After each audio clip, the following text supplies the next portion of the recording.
1362 ընտրող ունի թիվ 31 կոտորակ 56 ընտրատեղամասը համեմատաբար Գյումրու փոքր ընտրատեղամասերից է և կարելի ասել նաև ոչ մատչելի։ Գյումրու այս ընտրատեղամասում մինչ այս ընտրել է շուրջ 80 մարդ։ Հարգելի հեռուստադիտողներ, հիշեցնեմ, որ ընտրելու իրավունքը իրացնելու համար ձեր ընտրատեղամաս կարող եք մոտենալ մինչև 20:00-ն։ Այժմ դուք տեսնում եք, ընտրողները հերթով քվեարկության 5 քայլերով կատարում են իրենց ընտրությունը։ Առաջին անգամ ընտրող քաղաքացիներն էլ, ինչպես նախապես հայտարարել էր Կենտրոնական ընտրական հանձնաժողովը, փոքրիկ հուշանվերներ են ստանում։ Այս պահի դրությամբ 76 հոգի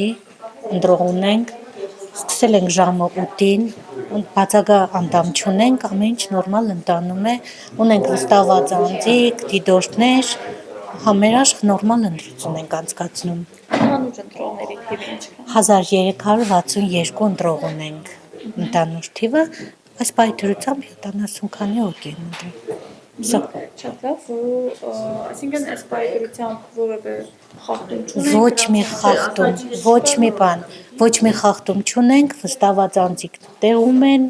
դիտորդները տեղում են։ Պետք է նաև նշեմ, որ այս ընթացքում իրենց ընտրելու իրավունքը իրացնում են նաև թեկնածուները մեր նկարահանման պահին։ Հենց այս 31-ի կոտորակ 56 ընտրատեղամասում քվեարկեց նաև Քաղաքացիական պայմանագիր կուսակցության պատգամավորի թեկնածու Նազելի Բաղդասարյանը։ Ինչպես Հայաստանի Հանրապետության շատ քաղաքացիներ, այսօր վաղ առավոտյան իմ քաղաքացիական պարտքն եմ կատարում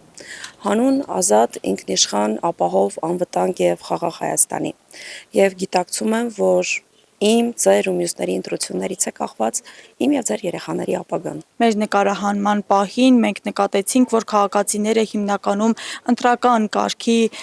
մասին են հարցեր տալիս, ինչպես պետք է քվեաթերթիկը տեղադրեն ծրարի մեջ, նշում պետք է արվի, չպետք է արվի, և նաև արձանագրել ենք մեկ ուղղորդման դեպք։